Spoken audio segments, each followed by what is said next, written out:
Hey guys, that's Ollie from Inner Mongolia, and what can I say?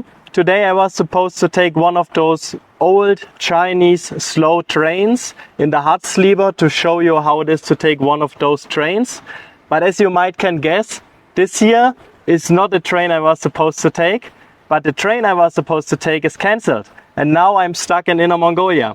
And there's no train for me today to go from Inner Mongolia to my next stop in China at the North Korean border. And I had to learn the hard way again. In China, plans are made to be changed. This is very easy said, but I experience now in a practical way again. And my Chinese friend said to me, right now, Ollie, you're so German. You try to fix the problem. You try to understand why, what's wrong.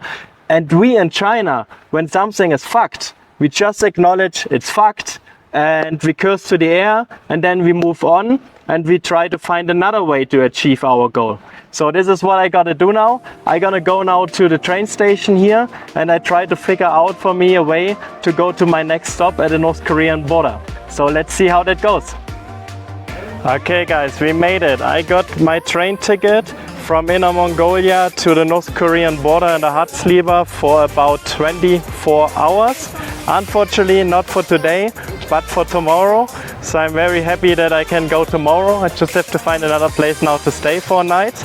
And many gonna ask probably, why is those hardsleepers so important for you? Like why you don't just take an airplane much faster? And for me, probably part of the reason is the first time I came to China, my first trip was by a train, one of those old trains from, let me think, Shanghai to Kunming.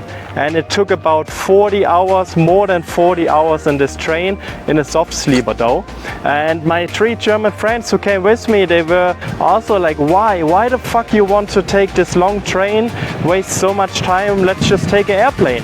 And I think 2 of the main reasons for me are, I like to see how the landscape changed. I like to experience with the Chinese, to travel together in this way, in this very old traditional way, as well as it is a very affordable way. Like those trains are connecting north to south, east to west, like whole China, and it's a very cheap, inexpensive way for the people here to get around.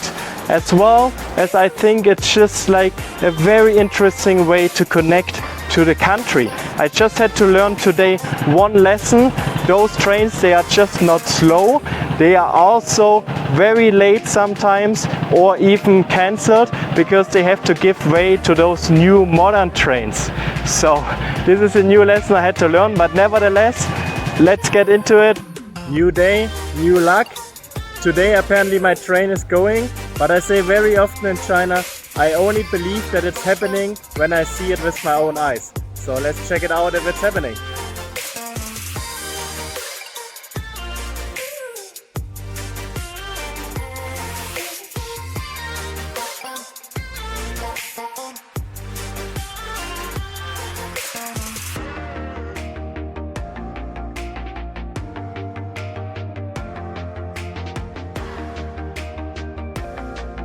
I'm starting to believing. I'm in the train right now in my hardsleeper. Here you can see a little bit how it looks like. I will record some more for you. And my bed is on the top, so I have to climb up the ladder. And my bed gonna be up here. This one gonna be my one. It's quite okay, and the good thing is, at least you can see up there, they have an AC. So should be alright even in the summer. But let me show you more. Now the train left and I'm very confident I'm gonna arrive soon, in about 24 hours from now, at the North Korean border in China. But let me show you now some things that almost everybody takes on this kind of trains with him, so he basically can survive. So besides the toothbrush, every Chinese almost takes this kind of noodle soups. It's a very famous brand here in China. And you get a hot water in the train everywhere. So this is usually what they have on the train for you to eat. And then of course you need some cookies or some other snacks, anything you like. This is not too bad. Then of course you need water and, very important, tissues. It's Usually in Chinese trains, but especially also on many Chinese toilets, you do not have toilet paper. So this one is also a very big essential. I'm gonna enjoy the ride now, and as you can see, I'm sitting on the lowest bed. Usually in this hardsleeper it's like this, like the lowest beds the people share to sit on, and then the other beds, somebody is sleeping there already, they sleep. But of course, if you want to lie down on the lower bed, you can also ask the people politely to sit down on, oh, it's over there, to sit down on those chairs, so the people can also move to there. Right now the train is still quite empty because we just left from the first station. I'm confident it's gonna get very full, and now I'm gonna enjoy the view I was talking about.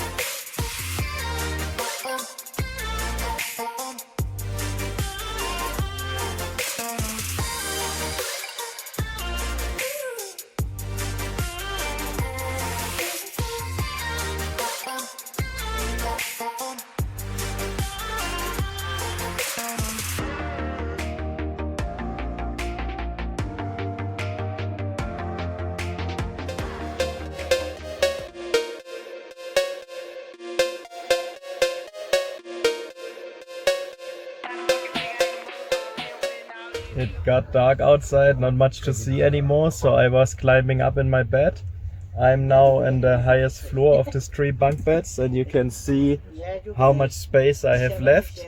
It's okay, I mean I'm about 184, 185. I have enough space here, it's fine.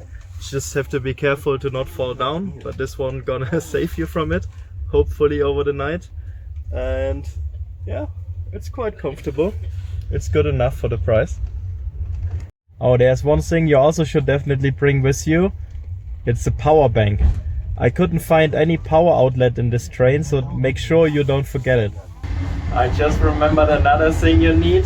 It's the soap. You need some soap. Usually, also quite often in the bathrooms in China, there's no soap. There's water, but there's no soap. So don't forget to bring some soap.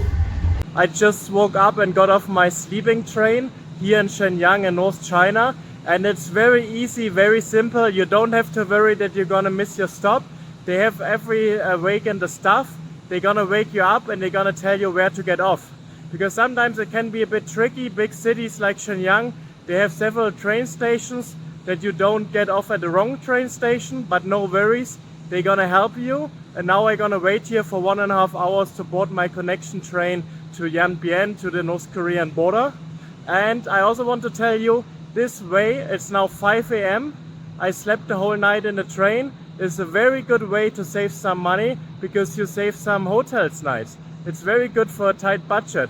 And now I'm gonna enjoy the sunset here. No, the sunrise, while I'm waiting for my connection train. There was also something new for me to learn because I took the train, the slow train with the sleeper from the Mongolian border to Shenyang, and then I have a connection train from here, from Shenyang to the North Korean border in Yanbian, China. And I thought, okay, do I have to get off now and wait on the next platform for 1.5 hours until my train arrives? Or do I have to take the exit of the whole platforms and then board the platforms again? Because usually you can only board the platform when your train is coming and you show them your ID or passport again.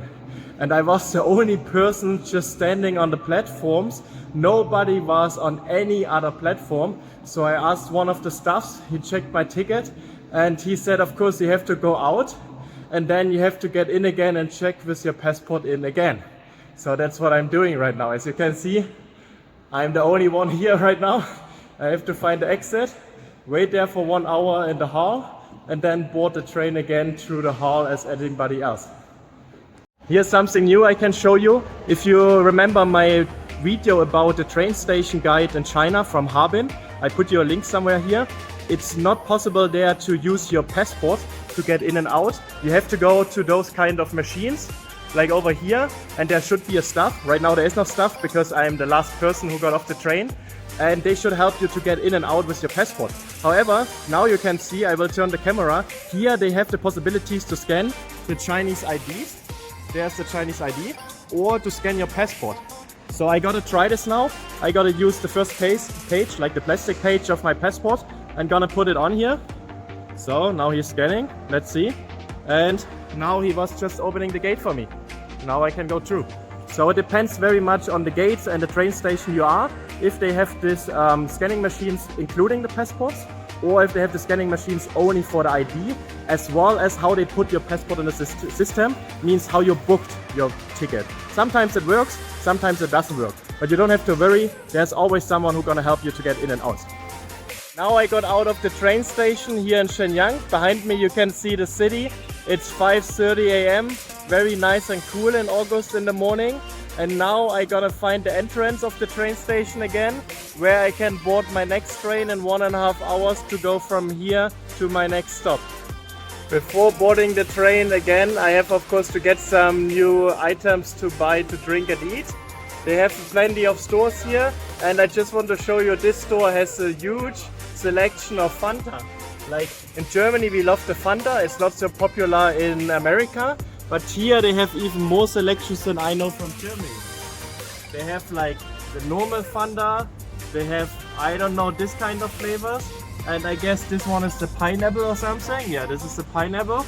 They also have different flavors of cola, of course, but this is really interesting for me. So let me get one and let me try it.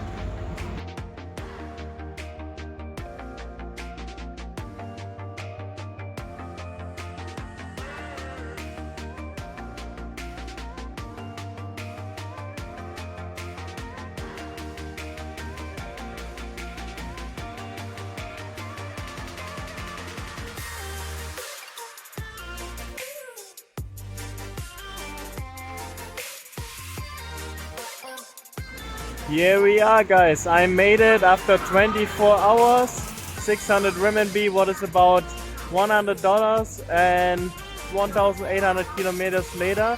I'm here at the North Korean border in China.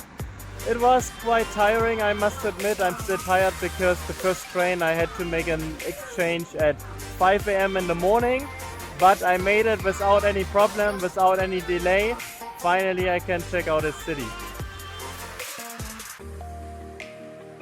Oh, and one thing I always forget, because I'm new here in this YouTube thing, please like and subscribe. This would really help me to grow the channel, to bring out the word to other people who are interested about it. And also, of course, share it with your friends. Thank you very much for helping me out.